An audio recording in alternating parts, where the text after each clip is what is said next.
Welcome to लक्ष्य सेतु। आज है 10 फरवरी और 10 फरवरी से करंट अफेयर्स के जितने भी क्वेश्चन बनेंगे आज हम इस वीडियो में डिस्कस करेंगे। तो चलिए स्टार्ट करते हैं और करते हैं सबसे पहले रिवीजन। तो 2026 के नवीनतम आंकड़ों के अनुसार भारत में कुल ऊन उत्पादन में कौन सा राज्य शीर्ष स्थान पर बना हुआ है? तो इसका आंसर हो जाएगा राजस्थान। उन्नत ड्रोन रोधी प्रणाली लागू करने वाला भारत का पहला प्रमुख बंदरगाह कौन सा बना है? तो ये है वीओ चिदम्बरनार बंदरगाह प्राधिकरण। ठीक है, कौन सा है? वीओ चिदम्बरनार बंदरगाह प्राधिकरण। अमेरिका ने भारतीय वस्तुओं पर लगाया गया अतिरिक्त 25% टैरिफ क्यों हटा दिया?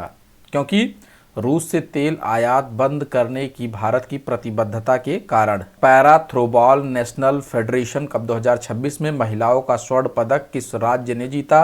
तो इसका आंसर हो जाएगा झारखंड।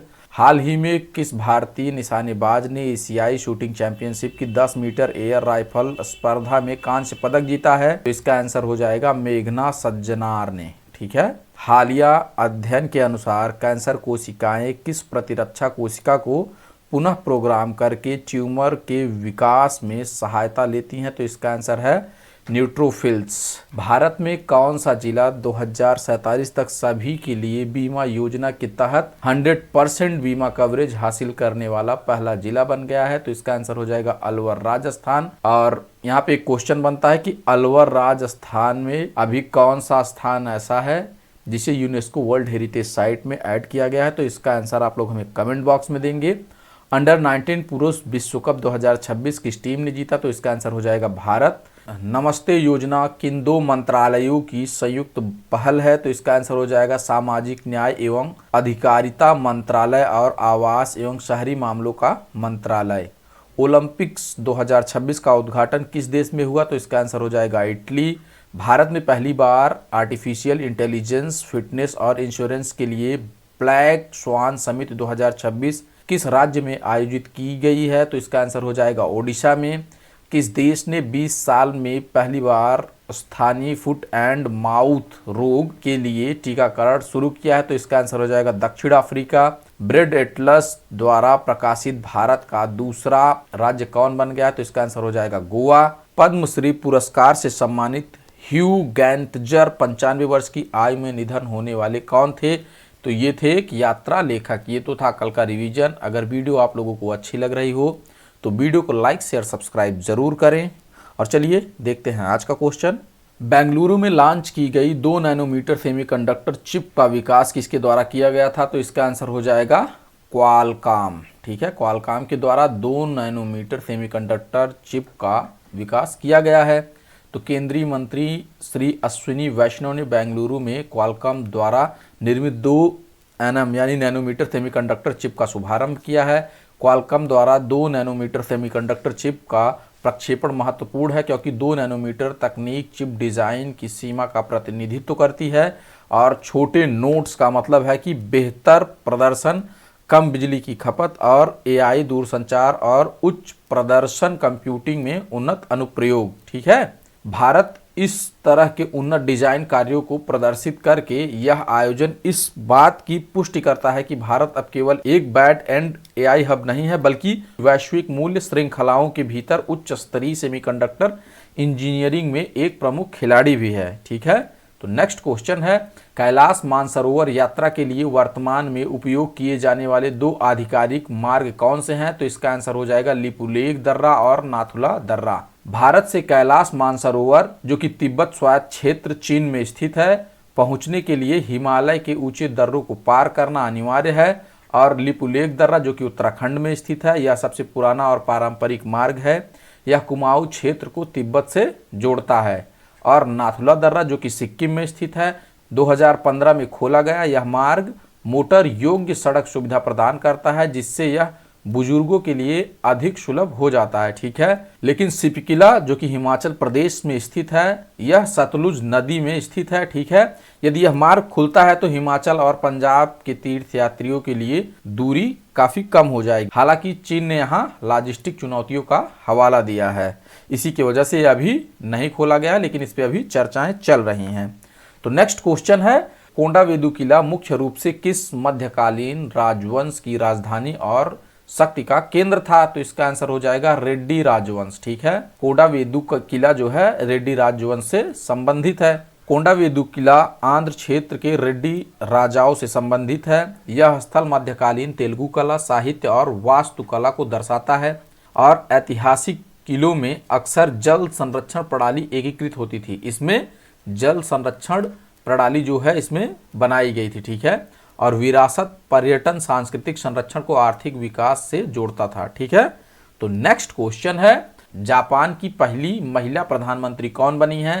तो इसका आंसर हो जाएगा सनाए ताकाइची। 8 फरवरी 2026 को जापान के प्रधानमंत्री सनाए ताकाइची ने अपनी पार्टी के नेतृत्व में भारी चुनावी जीत हासिल की है। ठीक है, तो नेक्स्ट क्वेश्चन है, फरवरी 2026 में भारत ने सेशल्स के लिए कितनी राशि के विशेष आर्थिक सहायता पैकेज की घोषणा की है? तो इसका आंसर हो जाएगा $175 मिलियन। ठीक है, तो सेशल्स द्वीप जो है ये कहाँ स्थित है? इसका आंसर आप लोग हमें कमेंट बॉक्स में देंगे।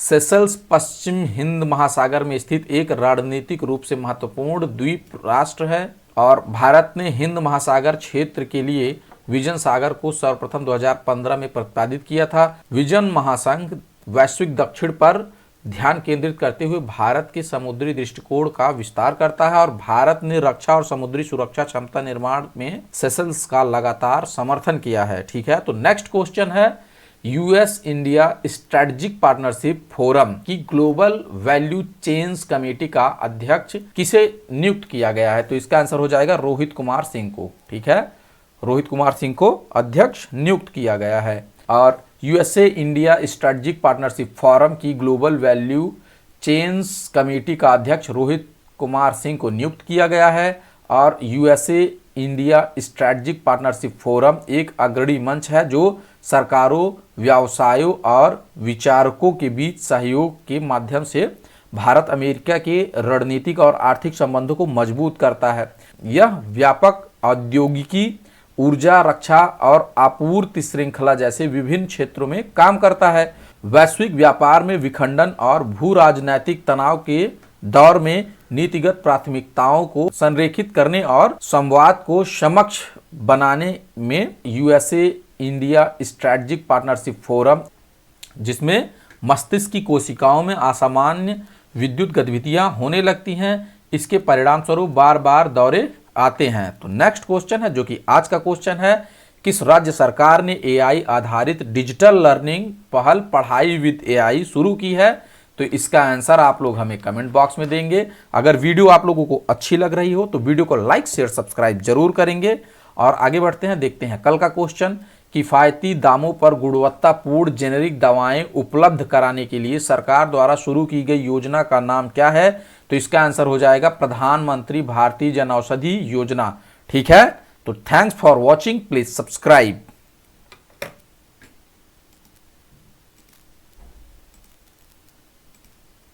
की महत्वपूर्ण भूमिका है। तो नेक्स्ट क्वेश्चन है, हाल ही में महाराष्ट्र के कोल्हापुर में खोजी गई ट्रैपडोर मकड़ी की नई प्रजाति का वैज्ञानिक नाम क्या रखा गया है? तो इसका आंसर हो जाएगा टाइटेनिडियोप्स कोल्हापुरेंसिस। ठीक है, इसका नाम क्या रखा गया है? टाइटेनिडियोप्स कोल्हापुरेंसिस। ठीक है, ट्रैपडोर मकड़ियों की प्राचीन वंश से संबंधित है। महाराष्ट्र में टाइटेनिडियोप्स कोल्हापुरेंसिस की खोज की गई है। विदेशी पौधों के वृक्षारोपण से स्थानीय जैव विविधता पर नकारात्मक प्रभाव पड़ सकता है। घास के मैदान पारिस्थितिक रूप से महत्वपूर्ण है, लेकिन अक्सर इन्हें कम महत्व दिया जाता है। ठीक है, तो नेक्स्ट क्वेश्चन है, हाल ही में Guinness book of world records द्वारा घोषित दुनिया का सबसे लंबा जीवित सांप ईबू बैरन किस प्रजाति का है? तो इसका आंसर हो जाएगा जालीदार अजगर की प्रजाति से यह है। ठीक है, इसकी 7.22 मीटर की लंबाई एक मानक फीफा गोल पोस्ट की चौड़ाई के बराबर है और यह पिछले रिकॉर्ड्स को पीछे छोड़ते हुए वन्यजीव प्रलेखन में एक मील का पत्थर बन गया है। ठीक है, इसे मलायोपाइथन रेटिकुलेटस कहा जाता है। ये दुनिया की सबसे लंबी लेकिन भारी नहीं सांप की प्रजाति मानी जाती है। ठीक है, मतलब ये दुनिया की सबसे लंबी सांप की प्रजाति है, लेकिन यह सबसे भारी सांप की प्रजाति नहीं है। इसे दिसंबर 2025 में सुलावेसी के मारोस काउंटी में संरक्षणवादी बूढ़ी पूर्वांतों द्वारा बचाया गया था। और गिनीज वर्ल्ड रिकॉर्ड्स ने स्पष्ट किया है कि माप के दौरान सांप को कोई तनाव नहीं दिया गया था। मांसपेशियों को पूरी तरह ढीला छोड़कर यह 10% और लंबा हो सकता है, लेकिन पशु कल्याण एनिमल वेलफेयर को प्राथमिकता दी गई थी। ठीक है, तो नेक्स्ट क्वेश्चन है, हाल ही में भारतीय प्राणी सर्वेक्षण ने किस राज्य के दीघा और बांकीपुर तटों पर समुद्री कीड़ों की 2 नई प्रजातियों की खोज की है? तो इसका आंसर हो जाएगा पश्चिम बंगाल। यह खोज पश्चिम बंगाल के पूर्वी मेदिनीपुर जिले में दीघा और बांकीपुर के तटीय क्षेत्रों में की गई है। ठीक है, ये 2 नई प्रजातियां कौन सी हैं? नेरिस धृतिया। ठीक है, यह रेतीले तटों पर डूबी हुई लकड़ी के अंदर पाई जाती है। इसका नाम धृति बनर्जी, जो कि ZSI की पहली महिला निदेशक के नाम पर है। और नमालिकास्टिस सोलेनोटोग्नाथा यह जहरीले सल्फाइड और कीचड़ वाले इलाकों में पाई जाती है। इसका नाम इसके चैनल नुमा जबड़े के कारण रखा गया है। ठीक है, ये कीड़े अत्यंत प्रदूषित क्षेत्रों में भी जीवित हैं, जो इनके पारिस्थितिक लचीलेपन को दर्शाता है। ये कीड़े मिट्टी में बिल बनाकर ऑक्सीजन पहुंचाते हैं और जिससे समुद्र का स्वास्थ्य बेहतर रहता है। ठीक है, यह शोध भारतीय प्राणी सर्वेक्षण ZSI द्वारा अंतर्राष्ट्रीय विशेषज्ञों के सहयोग से किया गया है। ठीक है, तो नेक्स्ट क्वेश्चन है, भारतीय नौसेना के पहले स्वदेशी रूप से डिजाइन और निर्मित पनडुब्बी रोधी उथले पानी के पोत का नाम क्या है? ठीक है, तो इसका आंसर हो जाएगा INS अरनाला। इसका आंसर हो जाएगा INS अरनाला। ठीक है, गहरे समुद्र की तुलना में तट के पास पनडुब्बियों का पता लगाना कठिन होता है, क्योंकि यहाँ ध्वनि तरंगे उथलेपन और लहरों के कारण विचलित हो जाती हैं। ठीक है, ASWSWC श्रेणी को विशेष रूप से इन जटिल परिस्थितियों में दुश्मन की पनडुब्बियों को खोजने और नष्ट करने के लिए बनाया गया है। ठीक है, और इस युद्धपोत में 80% से अधिक सामग्री भारत से बनी है। यह रक्षा क्षेत्र में हमारे MSME सूक्ष्म लघु और मध्यम उद्यमों की तकनीकी क्षमता को दर्शाता है। इसका नाम महाराष्ट्र के वसई स्थित आरनाला किले के नाम पर रखा गया है। यह किला छत्रपति शिवाजी महाराज और बाद में मराठा नौसेना की रणनीतिक जीत का प्रतीक रहा है। ठीक है, तो नेक्स्ट क्वेश्चन है, अंतरराष्ट्रीय मिर्गी दिवस प्रतिवर्ष कब मनाया जाता है? तो इसका आंसर हो जाएगा फरवरी के दूसरे सोमवार को। ठीक है, फरवरी के दूसरे सोमवार को अंतरराष्ट्रीय मिर्गी दिवस प्रतिवर्ष मनाया जाता है। अंतरराष्ट्रीय मिर्गी दिवस प्रतिवर्ष फरवरी के दूसरे सोमवार यानी 2026 में यह 9 फरवरी को पड़ा है। इस दिन इसे मनाया जाता है। और मिर्गी मस्तिष्क का एक पुराना विकार है, जिसमें मस्तिष्क की कोशिकाओं में असामान्य विद्युत गतिविधियां होने लगती हैं। इसके परिणाम स्वरूप बार बार दौरे आते हैं। तो नेक्स्ट क्वेश्चन है, जो कि आज का क्वेश्चन है, किस राज्य सरकार ने AI आधारित डिजिटल लर्निंग पहल पढ़ाई विद AI शुरू की है? तो इसका आंसर आप लोग हमें कमेंट बॉक्स में देंगे। अगर वीडियो आप लोगों को अच्छी लग रही हो तो वीडियो को लाइक शेयर सब्सक्राइब जरूर करेंगे। और आगे बढ़ते हैं, देखते हैं कल का क्वेश्चन, किफ़ायती दामों पर गुणवत्तापूर्ण जेनेरिक दवाएं उपलब्ध कराने के लिए सरकार द्वारा शुरू की गई योजना का नाम क्या है? तो इसका आंसर हो जाएगा प्रधानमंत्री भारतीय जनऔषधि योजना। तो thanks for watching, please subscribe.